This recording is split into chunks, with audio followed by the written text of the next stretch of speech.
Hello everybody, welcome to the channel. My name is JGod. In today's video we're going to be focusing on the best class setup for the KN57. And one of the craziest things about Black Ops 4 so far is that all the rifles are very powerful and they are the meta right now. Basically the SMGs feel weak, and although the LMGs are very strong, a lot of them lack that mobility that the rifles give you. So what I'm going to do is talk a little bit about the class setup.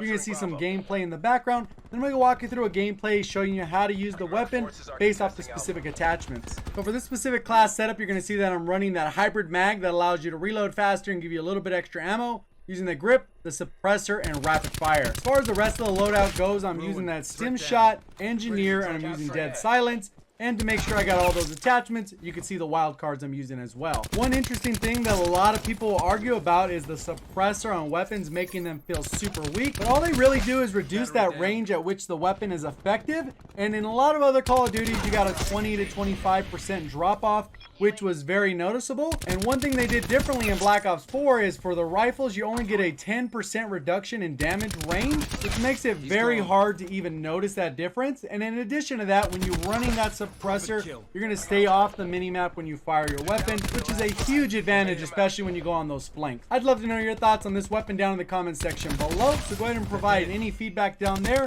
and kind of let me know what's the next weapon you'd like to see a best class setup for. Now I'm going to transition to a gameplay breakdown where I kind of take you through my thought process, and you can basically have a better idea on how you should be using this weapon, because I think a lot of best class setup videos include the best class setup, but then they don't really explain how to use it. So I'm going to do that part. If you decide to stick around and enjoy the video, remember to hit that like button before you click away. If you did enjoy any of the tips or the content. If you're brand new to the channel, I typically cover Call of Duty news, in-game updates, best class setups, subscriber breakdowns, as well as other tip and trick videos on how to improve at Call of Duty. If any of that makes sense, make sure you subscribe and turn those notifications on. Let's go ahead and get into that breakdown. Again, you can see the class setup. I'm using that hybrid mags, rapid fire, suppressor, and that grip. And then as far as the stim shot go, I was using that just to play a little bit faster in some scenarios. Even though I typically use that 6 cents perk that you get by using the acoustic sensor. Then you can see I'm running engineer so I don't die by randomness, because you can die by a lot of randomness. And this gives some of that stuff away. Anytime people use equipment, you'll know exactly where it's at. And then as far as the dead silence go, it keeps me away from being seen from that acoustic sensor, as well as people being able to actually hear me. And for the specialist, I always go with crash if it's available, because I can throw down ammo and that'll work as a scavenger pack, and it saves me a pick 10 slot. That's a huge advantage. Also, when you decide to use those extra golden bullets, you're going to get that bonus score, so it'll allow you to cycle through your streaks that much faster. The mode we'll be loading into is Control. We're going to be playing on Jungle, which is a remade map from Black Ops 1. So what I'll do is make sure I talk a little bit about the spawns as well, because when we load in, you're going to want to know specifically where spawns are. I'll probably do a spawn guide in the near future, pretty much for every map and mode, like I did with World War II, and those videos seem to be very helpful. So in this specific one, what we're going to take a look at is on this opening rush, we have to capture the objective. So I go ahead and push to A, and sometimes what you're going to want to do is make sure you're positioned in a way that you always have the right positioning. And I've kind of talked about sometimes with positioning in a lot of my other videos. Map control is pretty important. Right here I kind of back up, make sure I heal. Stimpak came in clutch there, and I kind of peeked around the corner, and the guy blended in because his name didn't even pop up, and he was standing so still he didn't even fire a shot. So what I'm doing is holding down this specific sight line. Our teammates are jumping in the objective behind me, and I'm waiting for people to come around. The guy ends up ziplining in with his little ruin grappling hook and ended up taking him out pretty easily. I also heard that the enemy was contesting it, so I go ahead and push around. I end up seeing this guy in the back. I go ahead and push him. I know he's low health. Jump in the window. There's a little bit of frame drops there when I was actually recording, so excuse that. But right here, pretty much I end up taking the next guy out, and then I got to reposition because I know a lot of teammates are pushing in. I didn't really have a good idea of where enemies were, and in a lot of scenarios when you're already on a streak, you want to play your life because those streaks will come in clutch. Even though this game doesn't have the most valuable streaks, sometimes they could be the difference between having map control and not, and the players that have map control will typically win matches. But right here I get 9 bang. I kind of position myself in the corner hoping the guy would run by. He ends up doing that and end up killing him with the hip fire, so I luck out a little bit and I get back to safety because I know I have a little bit of a teammate there. Calling my attack chopper. There's only 14 of them left. We still got 27 lives, so we're in a pretty good spot. We've already managed to establish control of A.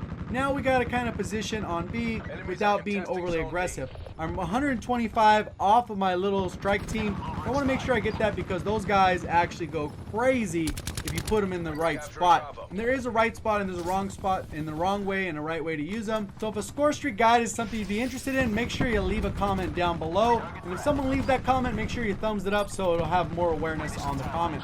Right here you can see all this entire left side where I'm looking is pretty much where all the enemies are spawning. They only have a few lives left, so they're kind of being desperate to come out of spawn, and I know I'm aggressive in there, that as long as I position myself the right way, I will probably get the kills and not die. If this is your first time to one of my videos, a lot of times the videos I post, I'm playing one specific way, so I can actually use this as a tutorial on how to use a specific weapon. I don't typically play one way for every single match. It really depends on how my opponents are playing, what mode I'm in, what attachments I'm using, what weapon. So you got to kind of balance that all together and kind of make a best judgment. But a lot of times what I'm doing is taking you through my thought process, because a lot of the things I'm doing, I'm not taking that much damage. There are some engagements where it's a little bit risky, but for the most part, I'm trying to play as smart as possible so I could deal as much damage while taking the least amount of damage, because that's going to lead it to a higher survival rate. So now that we've flipped sides, we know where the spawns are, we got to defend. And a lot of times these can end pretty quickly. If you just shut them out in a minute and a half, the round's over. It goes pretty quick. So if at some point you did want to elongate these, definitely let your enemies grab an objective. Just let them grab it, avoid all the area, but that's sometimes hard to do if you're just playing with random. So you're going to play, try and be as aggressive as possible, because you're not going to be able to get that many kills if you're legitimately trying to go for a lot of kills. Right here, I'm just trying to position so I don't take that much damage. And you can see I'm strategically positioned on this barrel head glitch, looking at the spawn. My teammates to the left of me has a peek into the spawn as well. And you can see the range isn't that weak for this weapon. I'm still putting in a reasonable amount of damage, even though this is a little bit further and I have a suppressor. Rifles are very strong in this game. Pretty much every rifle is usable. Some are a little bit better than others, depending on whose hands they're in. But for the most part, all the rifles are very viable with the right attachments and the right play style. So right now I'm pushing a little bit more aggressively. I know I have my strike team calling the extra health because I don't want to take any damage. See, this guy's not moving. I don't know why the health bars don't pop up all the time, but I think they got to figure that out, especially if they're going to use a health bar mechanic.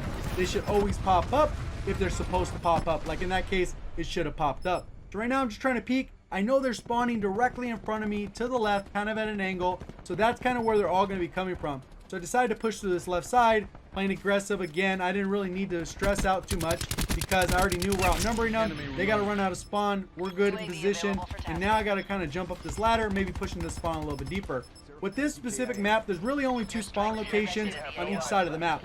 There's one directly in front of me and one in the water behind me. Right now I'm flawless, 22-0, have 7 objective kills or combination of captures. Just a quick reminder, if you are enjoying the video so far, do remember to hit that like button, or if you're enjoying any of the tips, again, hit that thumbs up so we can make sure we get this video over 500 likes. If you're brand new to the channel, make sure you subscribe and turn those notifications on, because this is typical type of content that I put out on a regular basis. So since the spawns have flipped again and we got to be the aggressors, it's going to be a lot like round 1.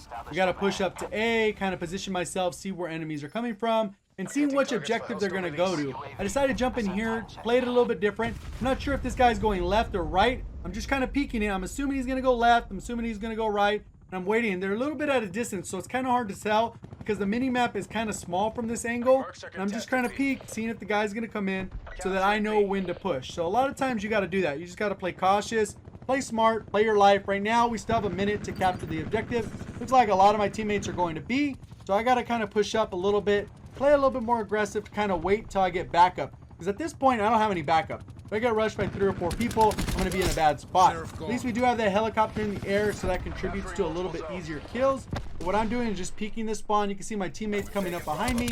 So I know I got a little coverage on the left side if he decides to push left. He does push left and follows up behind me. He should really be peeking this left side on that barrel so he gets a good sight line into the spawn, or peeking in that little window directly behind us so he can get a vantage point looking backwards. And you can see he was kind of on the outside instead of that little tiny hut, and that is a little bit of a positioning issue. I know I got backup now. I'm peeking this way because I know people are going to still run from that direction, and the enemy gets lit up by that vision pulse. Easy kill. Now we got pretty good control of this left side. I can see where people are popping up. Easy kills when I know exactly where they're at. They don't know specifically where I'm at. There's only 7 kills left. I'm thinking I can go for this nuclear. I got to get every single kill. So I'm pushing the pace, trying to get as many kills as possible, playing super aggressive. This is probably not how you want to play for these final kills, but I was just going ham trying to get these last couple kills. And it doesn't always work out because if your teammates are semi-decent, they're going to take your kills. So sometimes you're going to play a little aggressive to try and get those final kills. Sometimes it pays off, sometimes it doesn't.